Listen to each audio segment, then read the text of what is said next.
So we are now joined by a few members from the Musahar community to talk to us about the challenges they face and what they need. Now it's across to Bihar and to Parimal Kumar of NDTV. Parimal, over to you. फिलहाल हम दरभंगा से करीब 70 kilometre दूर हैं। कुबौल एक गांव है यहाँ पर, वहाँ पर पहुँचे और कोसी का इलाका है आसपास में जहाँ पे कम्युनिटी रहती है।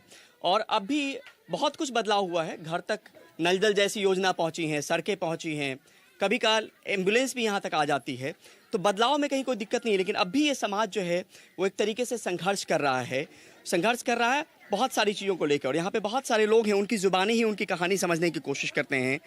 अगर स्वास्थ्य को लेकर हम बात करें तो यहाँ पे बहुत सारी महिलाएं हैं और कुछ सर्वे भी हुआ, उसका भी जिक्र हम करेंगे। आपके कितने बच्चे हुए और जो बच नहीं पाए? 4 लड़का हुआ, 4 लड़का खत्म हो गया। कोई नहीं बचा? हाँ, 2 लड़का, एक लड़का एक लड़की बच्चा है। 4 खत्म हो गए? 4 खत्म हो गए। आपके साथ भी था? आपके परिवार में भी था? आपके परिवार में भी था ना? रोज दिन आप लोग दाल खा पाते हैं? खाना ठीक से खा पाते हैं? नहीं खा पाते हैं। वही साग है ना, डोका घोंगा साग। देखिए क्या कह रहे हैं ये लोग। इस तरीके की चीजें यहाँ पर, ये जो सर्वसुलभ आसानी से हो जाता है। खाना तो चावल और गेहूं मिलता है, लेकिन इसको बोलते हैं घोंघा, जो आमतौर पे पानी में होता है, और यही साग पानी में होता है। चावल के साथ आमतौर पे हरी सब्जी का कोई कंसेप्ट इनके पास नहीं है, क्योंकि अभाव में अभी भी जी रहे हैं ये लोग। जो मजदूरी की बात है, उस मजदूरी को लेके भी दिक्कत है। और तमाम चीज़ों को अगर जोड़ के देखेंगे तो स्वास्थ्य पे सीधे तौर पे किस तरीके से असर पड़ रहा है वो इसी समाज में। यहाँ पे करीब 300 घर है। ये बताया गया है कि यहाँ पे करीब 25-26 लोगों को टीबी है। और ये बच्चे आप देखिए कि किस तरीके से कुपोषित बच्चे हैं। यहाँ पर बहुत सारी सुविधाएं हैं, आंगनबाड़ी केंद्र है, आशा वर्कर भी पहुँचते हैं, लेकिन इस तरह के कुपोषित बच्चे आपको यहाँ पे दिखेंगे। और ये बचपन से ही ऐसी है? एनाही छे बचपन से? हाँ, अहाँ के बच्चों पुरान जे छे बच्चा अहाँ शुरू में वो खत्म हो गेले? हाँ, दूगो भले। दूगो? हाँ, एगो लड़का एगो लड़की। इनका कुपोषण छे। हाँ। तो आप इस तरीके से तस्वीर समझ सकते हैं इस समुदाय में। और ये तमाम जो बच्चे हैं आसपास में, आप इस तरीके से देखा जा सकता है कि स्वास्थ्य की सेवाओं को लेकर अभी भी ये समाज जो है एक तरीके से संघर्ष कर रहा है। बहुत सारी चीज़ें पहुँची हैं। एजुकेशन को लेके हमें बताया गया कि इस गांव में 300 परिवार में 2 लोग ऐसे हैं जिन्होंने 10th किया है, बाकी लोग पढ़ते नहीं हैं। उसके पीछे की वजह के तौर पे ये लोग कहते हैं कि कभी बार पानी की शिकायत रहती है, कई बार संघर्ष करना पड़ता है रोजी रोजगार को लेके। तो तमाम जो ये बस्ती में लोग हैं, आप यहाँ पे देखिए, इससे समझ में आ जाएगी कि किस तरीके की चीज़ें हैं। और रोज दिन का जो पौष्टिक आहार वाली चीज़ होती है, अब ये लोग चूहा नहीं खाते हैं, लेकिन जो पानी में होने वाला घोंघा है उसको खाते हैं। और इस तरीके का खाना आपको आमतौर पे दिखेगा थाली में, जहाँ पे सिर्फ इस बात को लेकर संघर्ष है कि किसी तरीके से ये लोग गुजर बसर कर पाएँ। सरकार की योजनाएं इन तक पहुँच रही हैं, लेकिन उस तरीके से उसका लाभ नहीं हो रहा। हमारे साथ यहाँ पे नारायण जी चौधरी हैं, जो मिथिला ग्राम विकास परिषद एक NGO है जो मुसहर समाज को लेकर काम करता है। नारायण जी, अगर आप बताएं यहाँ पर कि किस तरीके से इनको लेकर, स्वास्थ्य को लेकर खास तौर पे इनकी चुनौतियाँ अभी बढ़ी हुई है। हाँ, ये चुनौतियाँ बहुत है। जब मैं 2000 ईस्वी में यहाँ काम कर रहा था, उस समय में अगर 100 माँ से आप पूछते कि कितने माँ का 1 बच्चा, 2 बच्चा, 3 बच्चा, 4 बच्चा तक नुकसान हुआ, तो उस समय 80-85 माँ हाथ उठाती थी। अभी वो घट करके लगभग 40-50 तक आया है जी। हाँ, यहाँ इस बस्ती में एम्बुलेंस आ जाता है, ये सब सुविधाएं हुई है। हॉस्पिटल 2000 ईस्वी में यहाँ डॉक्टर नहीं रहता था, PSC खुल गया था, लेकिन अब डॉक्टर रहते हैं। तो ये सब सुधार हुआ, लेकिन अभी भी बहुत यहाँ काम करने की बात। तो यहाँ पे मूल रूप से 2-3 चीजें मैं संक्षेप में बता दूं। पहली चीज ये कि कोई ऐसा घर शायद ही होगा जहाँ पे जिनके बच्चों की मृत्यु नहीं हो उनके जन्म के समय में। दूसरी नंबर चीज ये कि बहुत सारे परिवार हैं जो TB से अभी भी ग्रसित हैं, उनका इलाज चल रहा है। तीसरी नंबर चीज ये कि शिक्षा नहीं आएगी, ये अपने बच्चों को स्कूल नहीं भेजेंगे। स्कूल पास में है, लेकिन एक अवेयरनेस की ज़रूरत है, ताकि अगर अवेयरनेस आएगा तो बहुत मुमकिन है कि हाइजीन को लेके चीज़ें या पौष्टिक आहार को लेके चीज़ें, इस तरह की सोच ये लोग समझ पाएंगे। तो इनके पास कोई ज़मीन नहीं है और इनके लिए ज़मीनी स्तर पे अब भी बहुत सारा काम होना ज़रूरी है। मैं आपसे ये पूछना चाह रहा था, मैं अमिताभ बच्चन जी, इनके बारे में बहुत सारी जानकारी मुझे पहले से भी मिली थी। और जहाँ तक मुझे जो कुछ भी मिला वो ये था कि ये पुरानी ही एक प्रथा चल रही थी इस समाज में कि उन्हें चूहे खा करके अपना गुजारा करना है। ये प्रथा कैसे चली?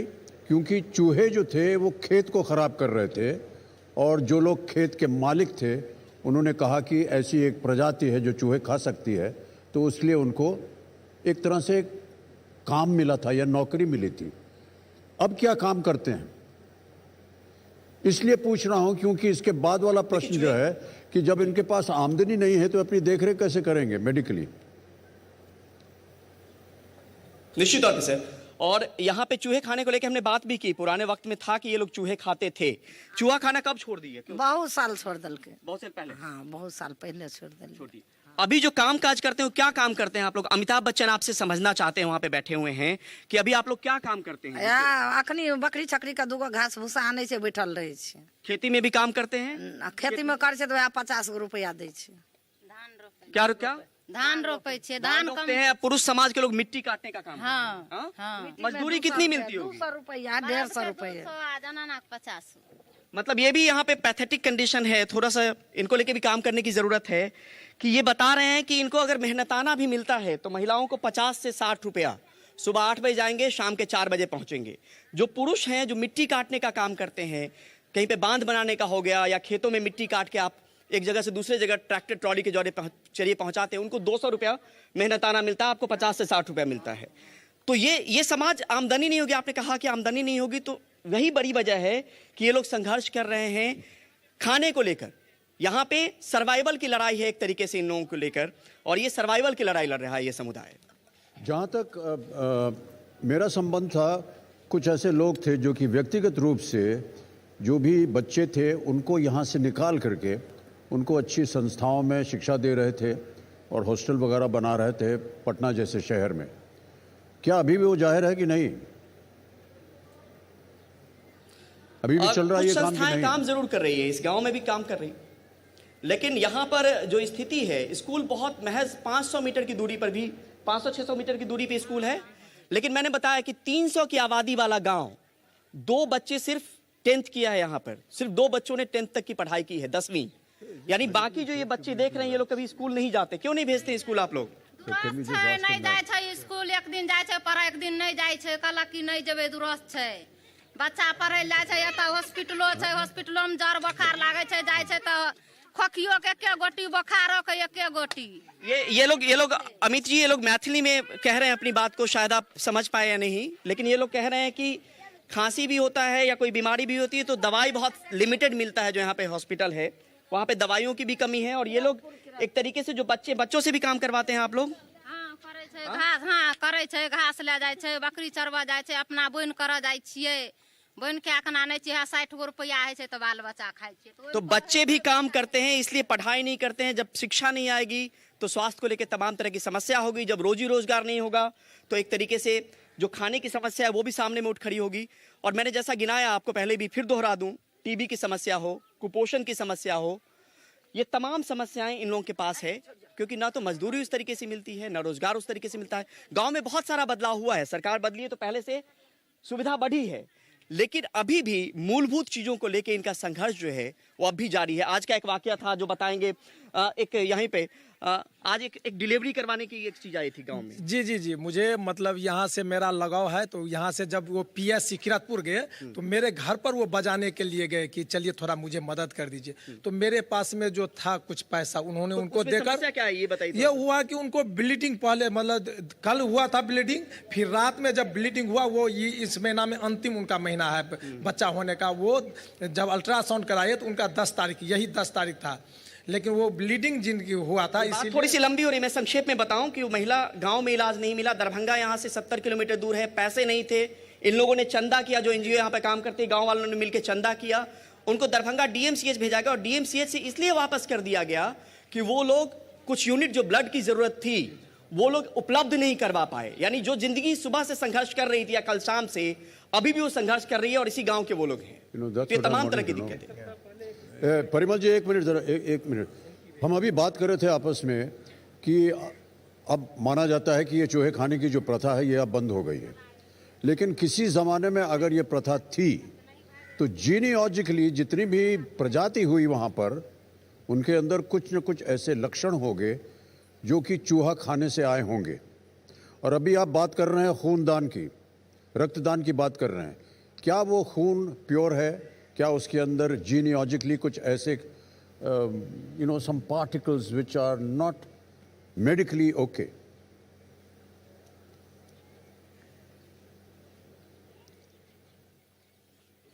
यहाँ पर उसको लेकर कोई उस तरह की शोध उस तरह का इशारा तो नहीं करता है, लेकिन यहाँ पे एक चीज़ और बताना यहाँ पे ज़रूरी है कि इस गांव में एक बुजुर्ग महिला है जो जब सबसे ज़्यादा उम्र है इस गांव में, वो 60 साल की बुजुर्ग महिला है।